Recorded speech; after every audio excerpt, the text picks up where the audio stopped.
Oi pessoal, este é o vídeo do sistema digestório humano. Aqui eu reuni os melhores exemplos e ilustrações para que você realmente aprenda sobre esse sistema. Vamos começar? O sistema digestório é responsável por transformar os alimentos que consumimos em nutrientes que nosso corpo pode utilizar. Os processos para a quebra do alimento começam na boca e vão até a sua saída no ânus, passando por vários órgãos e recebendo ajuda de glândulas acessórias. Mas simplificaremos para começar. Vamos ver de forma lúdica como funciona esse sistema e depois iremos nos aprofundar em termos mais específicos. Imagine que seu corpo é uma grande casa e os alimentos que você come são como tijolos que precisam ser quebrados em pedacinhos bem pequenos para construir e reparar esta casa.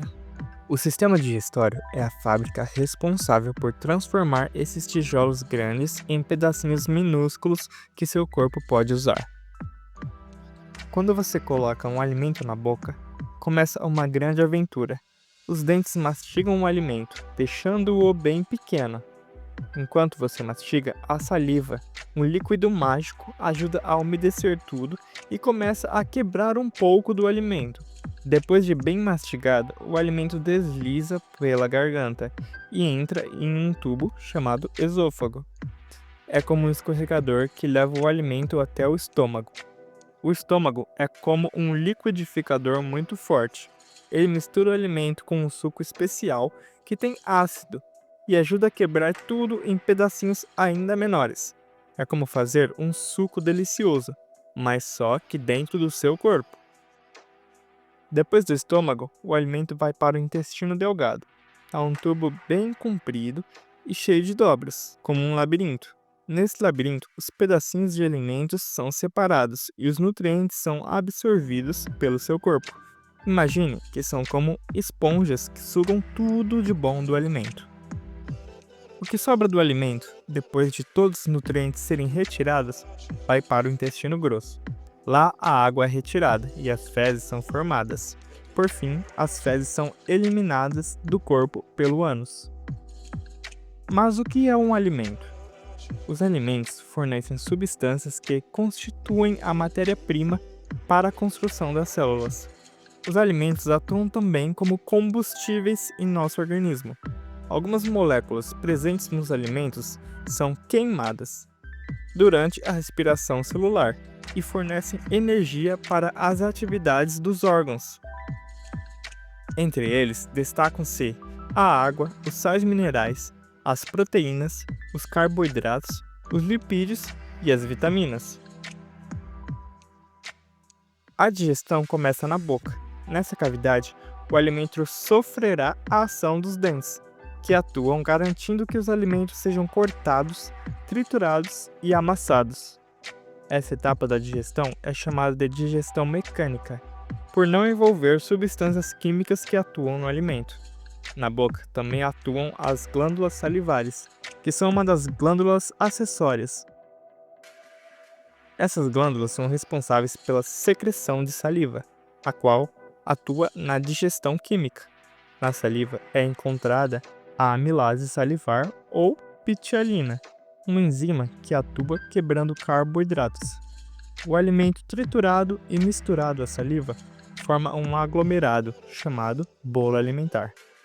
A língua também é uma estrutura importante presente na boca, sendo ela responsável por ajudar o alimento a misturar-se com a saliva, também a mover o bolo alimentar para o fundo da cavidade oral, para que seja engolido. Após sair da cavidade oral, o alimento segue para a faringe. A faringe é um órgão tubular com cerca de 12 centímetros, que liga a boca e o nariz à laringe e ao esôfago. É uma estrutura comum aos sistemas respiratório e digestivo, pois é por ela que passam o ar e os alimentos. Ela é dividida em 3 regiões.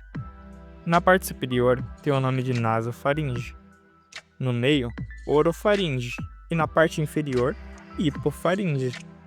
Na faringe é possível identificar a presença de tonsilas, órgãos formados por tecido linfático e que atuam na defesa do organismo contra antígenos. presentes nos alimentos e no ar. Nas tonsilas, são produzidos linfócitos, que são células de defesa do organismo. Existem 3 tipos dela na faringe: tonsilas palatinas, tonsila faringiana e tonsilas linguais. O esôfago é um órgão que faz parte do sistema digestório, mantendo a comunicação entre a faringe e o estômago. Esse órgão musculoso realiza movimentos que garantem que o alimento chegue até o estômago para dar continuidade ao processo de digestão. As contrações da musculatura são denominadas peristálticas. Costuma-se distinguir 3 porções no esôfago: cervical, torácica e abdominal. Alguns autores reconhecem ainda uma porção denominada diafragmática, que atravessa o diafragma para atingir o abdômen. Existem glândulas nesse órgão responsáveis por secretar um muco que protege a mucosa e facilita o transporte do bolo alimentar. Estômago. Esse órgão secreta enzimas e hormônios, sendo, portanto, uma estrutura que possui funções exócrinas e endócrinas. Podemos apontar 4 partes principais no estômago: cárdia, fundo, corpo e porção pilórica. O estômago produz o suco gástrico, que é um líquido responsável por quebrar as proteínas, produzindo cerca de 2 litros por dia pelas glândulas gástricas. Após o bolo alimentar sofrer a ação do suco gástrico, ele passa a se chamar quimo. O intestino delgado é a maior parte do aparelho digestivo e consiste em 3 partes: duodeno, jejuno e íleo. As principais funções do intestino delgado são completar a digestão da comida e absorver os nutrientes. Na primeira porção, chamada de duodeno, o quimo vindo do estômago sofre a ação do suco pancreático da bile e de secreções produzidas pelo próprio intestino delgado. O suco pancreático rico em bicarbonato ajuda a neutralizar a acidez do quimo. Além disso, apresenta enzimas diversas como a tripsina e a quimiotripsina, que atuam nas proteínas. Ele vem da glândula acessória chamada pâncreas. Iremos ver mais sobre ela depois.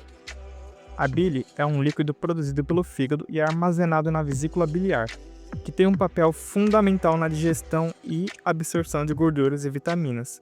Veremos mais sobre o fígado depois. O jejuno e o íleo, as porções seguintes do intestino delgado, atuam principalmente na absorção de nutrientes, graças à presença de vilosidades e microvilosidades. As vilosidades são dobras no revestimento do intestino, enquanto as microvilosidades são projeções nas células epiteliais da vilosidade. Essas características aumentam a área de absorção de nutrientes. O intestino grosso é a porção final do sistema digestório e é o local onde as fezes são formadas. É nesse órgão que grande parte da água e sais minerais são absorvidos. Alguns produtos são fermentados e o muco é formado. O muco tem por função compactar a massa fecal e contribuir para o seu deslizamento. O intestino grosso apresenta algumas partes principais: ceco, cólon, reto e ânus. As glândulas acessórias do sistema digestório liberam secreções que participam do processo de digestão. São elas glândulas salivares, responsável pela produção da saliva, uma substância rica em água, mas que também apresenta outros componentes, como enzimas e glicoproteínas. A saliva ajuda a lubrificar o bolo alimentar, também possui ação antibacteriana. Pâncreas, glândula mista, ou seja, possui funções endócrinas e exócrinas. Exócrina lança alguma substância fora da corrente sanguínea. Endócrina lança alguma substância dentro da corrente sanguínea. Sua porção exócrina é responsável pela produção do suco pancreático, que apresenta uma série de enzimas que atuam na digestão, além de bicarbonato, que neutraliza a acidez do quimo. A porção endócrina do pâncreas é responsável pela produção dos hormônios insulina e glucagon. Fígado. Segundo maior órgão do corpo humano, perdendo apenas para a pele, atua em diversas funções no organismo. Porém, na digestão, seu papel é garantir a produção da bile, uma substância que é armazenada na vesícula biliar e posteriormente é lançada no duodeno. A bile atua na emulsificação de gorduras, funcionando como uma espécie de detergente, facilitando a ação das enzimas responsáveis pela quebra de gordura. Esses são os órgãos relacionados ao sistema digestório. Agora uma pergunta para refletir. O intestino grosso é um órgão de aproximadamente 50 centímetros de comprimento e 7 centímetros de diâmetro, podendo ser dividido em seco, cólon e reto. Esse órgão está relacionado com... A resposta é a letra D. No intestino grosso ocorre a absorção de água.